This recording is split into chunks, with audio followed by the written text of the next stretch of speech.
Assalamualaikum warahmatullahi wabarakatuh.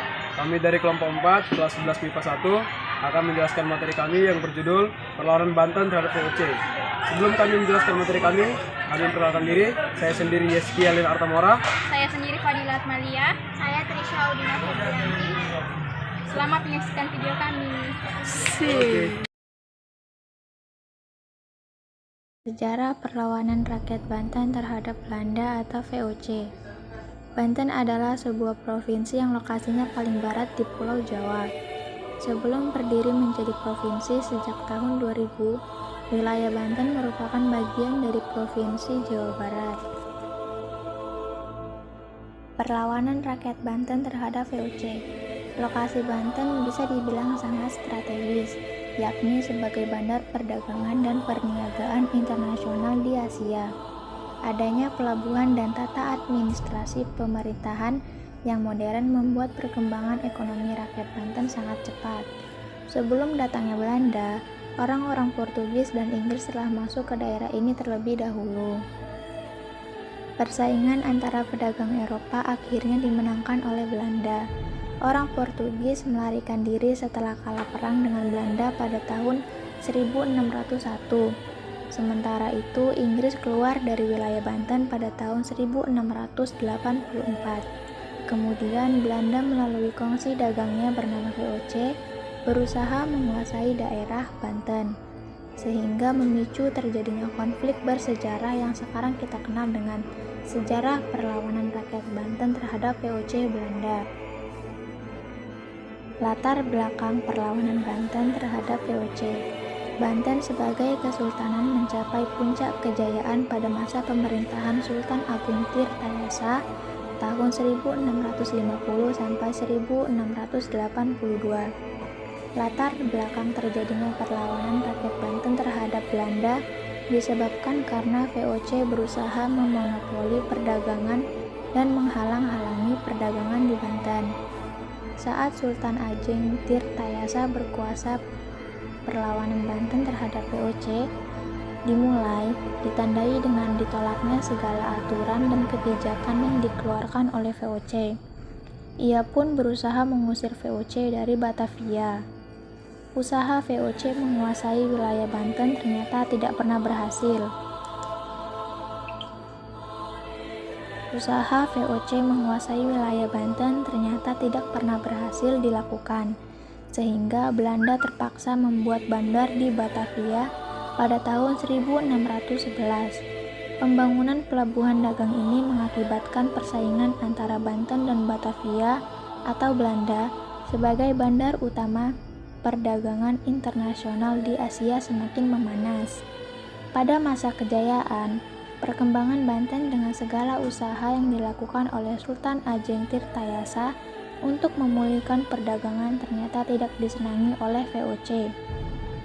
Usaha VOC untuk melemahkan peran Banten sebagai bandar perdagangan dilakukan dengan licik, yaitu melakukan blokade kapal-kapal dagang dari Maluku yang akan menuju Banten. Jalannya perlawanan Banten terhadap VOC dan strateginya. Jalannya perlawanan Banten terhadap VOC dimulai ketika melakukan perusakan terhadap kebun-kebun milik VOC. Salah satu sasarannya yakni tanaman tebu. Akibat serangan yang dilakukan tersebut, VOC kemudian memperkuat pertahanan kota Batavia dengan mendirikan benteng. Salah satunya bernama Northwich. Sultan Agung Tirtayasa juga memperkuat pertahanan Banten dengan membuat saluran irigasi yang membentang dari Sungai Pontang sampai Sungai Untung Jawa. Pembuatan saluran irigasi ini bertujuan untuk memudahkan transportasi perang dan kepentingan irigasi pertanian. Gangguan dan serangan terhadap VOC terus dilakukan. Salah satu caranya dengan mengobarkan semangat anti-VOC. Pada tahun 1671, Sultan Agung Tirtayasa mengangkat putra mahkota Abdul Nazar Abdul Kahar sebagai raja pembantu yang lebih dikenal dengan nama Sultan Haji. Sebagai raja pembantu, Sultan Haji bertanggung jawab urusan dalam negeri, dan Sultan Agung Tirtayasa bertanggung jawab urusan luar negeri, dibantu putranya yang lain, yakni Pangeran Arya Purbaya. Pemisahan urusan pemerintahan di Banten ini tercium oleh perwakilan VOC di Banten, W. Syaif. Ia kemudian mendekati dan mengasut Sultan Haji agar urusan pemerintahan di Banten tidak dipisah-pisah dan jangan sampai kekuasaan jatuh ke tangan Arya Purbaya. Karena hasutan VOC ini, Sultan Haji mencurigai ayah dan saudaranya. Sultan Haji juga sangat khawatir apabila dirinya tidak segera dinobatkan sebagai sultan. Sangat mungkin jabatan sultan itu akan diberikan kepada Pangeran Arya Purbaya. Tanpa berpikir panjang, Sultan Haji segera membuat persekongkolan dengan VOC untuk merebut tahta Kesultanan Banten. Timbullah pertentangan yang begitu tajam antara Sultan Haji dengan Sultan Ageng Tirtayasa. Dalam persekongkolan tersebut, VOC sanggup membantu Sultan Haji untuk merebut Kesultanan Banten, tetapi dengan 4 syarat. Pertama, Banten harus menyerahkan Cirebon kepada VOC. Kedua, monopoli lada di Banten dipegang oleh VOC dan harus menyingkirkan para pedagang Persia, India, dan Cina. Ketiga, Banten harus membayar 600.000 ringgit apabila ingkar janji. Keempat, pasukan Banten yang menguasai daerah pantai dan pedalaman Priangan segera ditarik kembali. Isi perjanjian ini disetujui oleh Sultan Haji. Pada tahun 1681, VOC atas nama Sultan Haji berhasil merebut Kesultanan Banten. Istana Surosowan berhasil dikuasai. Sultan Haji menjadi Sultan Banten yang berkedudukan di Istana Surosowan. Sultan Ageng kemudian membangun istana yang baru berpusat di Tirtayasa. Akhir perlawanan Banten terhadap VOC. Sultan Ageng Tirtayasa berusaha merebut kembali Kesultanan Banten dari Sultan Haji yang didukung VOC. Pada tahun 1682, pasukan Sultan Ageng Tirtayasa berhasil mengepung Istana Surosowan. Sultan Haji terdesak dan segera meminta bantuan tentara VOC. Datanglah bantuan tentara VOC di bawah pimpinan Francois Tak. Pasukan Sultan Ageng Tirtayasa dapat dipukul mundur dan terdesak hingga ke benteng Tirtayasa. Sultan Ageng Tirtayasa akhirnya meloloskan diri bersama putranya, Pangeran Purbaya, ke hutan Lebak. Mereka masih melancarkan serangan sekalipun dengan bergerilya. Tentara VOC terus memburu. Sultan Ageng Tirtayasa beserta pengikutnya yang kemudian bergerak ke arah Bogor. Baru setelah melalui tipu muslihat pada tahun 1683, Sultan Ageng Tirtayasa berhasil ditangkap dan ditawan di Batavia sampai meninggalnya pada tahun 1692. Namun harus diingat bahwa semangat juang Sultan Ageng Tirtayasa beserta pengikutnya tidak pernah padam. Ia telah mengajarkan untuk selalu menjaga kedaulatan negara dan mempertahankan tanah air dari dominasi asing. Hal ini terbukti setelah Sultan Ageng Tirtayasa meninggal. Perlawanan rakyat Banten terhadap VOC terus berlangsung. Misalnya pada tahun 1750 timbul perlawanan yang dipimpin oleh Ki Tapa dan Ratu Bagus. Perlawanan ini ternyata sangat kuat sehingga VOC kewalahan menghadapi serangan itu. Dengan susah payah, akhirnya perlawanan yang dipimpin Ki Tapa dan Ratu Bagus ini dapat dipadamkan. Tokoh-tokoh perlawanan Banten. Tokoh-tokoh yang terkenal dalam perlawanan Banten meliputi Sultan Ageng Tirtayasa, Ki Tapa, Sultan Haji, dan Arya Purbaya. Nah, siapa sih tokoh-tokoh tersebut?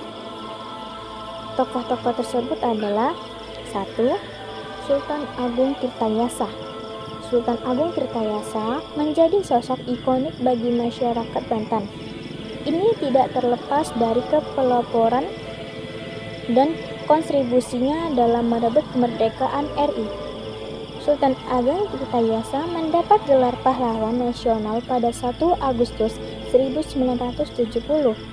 Sultan Agung Tirtayasa memimpin Kesultanan Banten selama 1 dekade, 1640 sampai dengan 1650. Menjadi yatim saat usia masih kecil dengan gelar Pangeran Surya. Ia mendapat gelar Sultan Abdul Fatih Abdul Fattah. Ia dikenal pendobrak terhadap monopoli ekonomi yang dilakukan VOC yang mengakibatkan rakyat Banten mengalami kesulitan. Yang kedua, Kiai Tapa. Kiai Tapa adalah tokoh alim ulama. Di sisi lain, ia juga keturunan Tionghoa dengan nama Tung Siang Toh, sedangkan nama aslinya adalah Tubagus Mustafa. Tidak banyak diketahui tentang kisah hidupnya, namun Kiai Tapa dikenal sebagai tokoh penting dalam perlawanan rakyat Kesultanan Banten melawan VOC pada abad ke-18. Kiai Tapa dan Ratu Bagus Buwang memimpin perlawanan masyarakat Banten melawan Belanda pada tahun 1750. Ratu Bagus Buwang adalah keponakan Sultan Zainul Arifin. Yang ketiga ada Sultan Haji. Sultan Haji adalah putra Sultan Ageng Tirtayasa yang pada masa pemerintahan ayahnya dipercaya untuk mengurus kepentingan dalam negeri kerajaan. Sementara untuk urusan luar negeri, Sultan Agung Tirtayasa dibantu oleh putranya yang lain, yaitu Pangeran Arya Purbaya. Seperti diketahui, pada masa pemerintahannya, Sultan Ageng Tirtayasa tidak hanya fokus memajukan kerajaannya, tetapi juga gigih melawan pendudukan Belanda di Indonesia. Sayangnya, usaha pemisahan urusan pemerintahan ini tercium oleh Belanda. Perwakilan Belanda, Wycliffe, segera mendekati Sultan Haji yang dianggap sangat muda dan sulit dipengaruhi.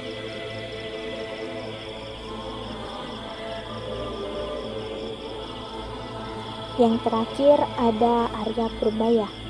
Arya Purbaya adalah pangeran yang berusaha mempertahankan kebesaran Kesultanan Banten dari pihak pedagang VOC yang berusaha ingin memonopoli perdagangan bahkan berlanjut pada penjajahan.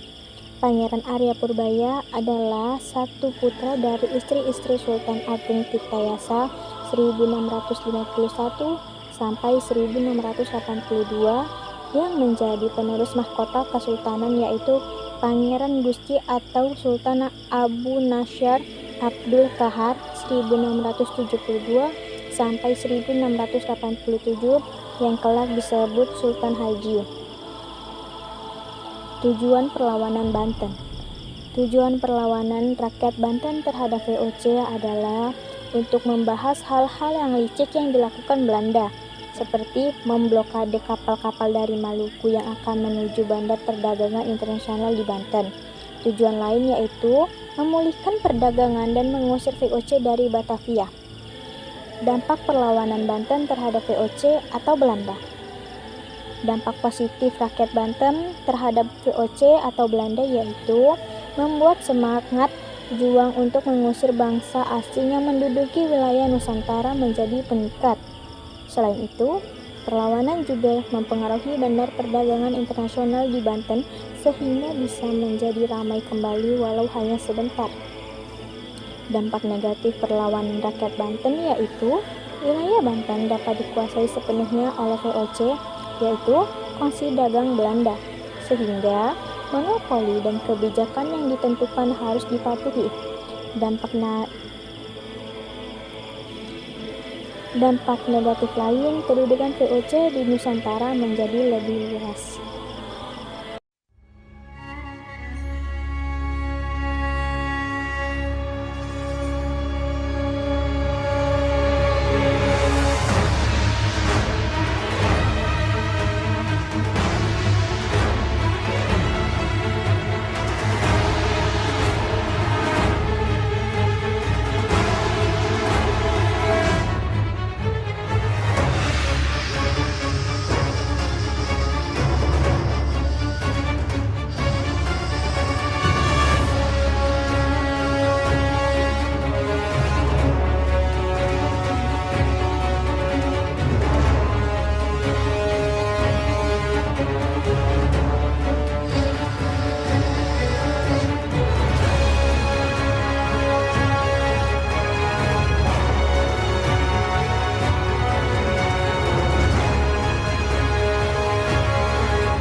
Jadi itulah pembahasan mengenai perlawanan rakyat Banten terhadap Belanda atau VOC.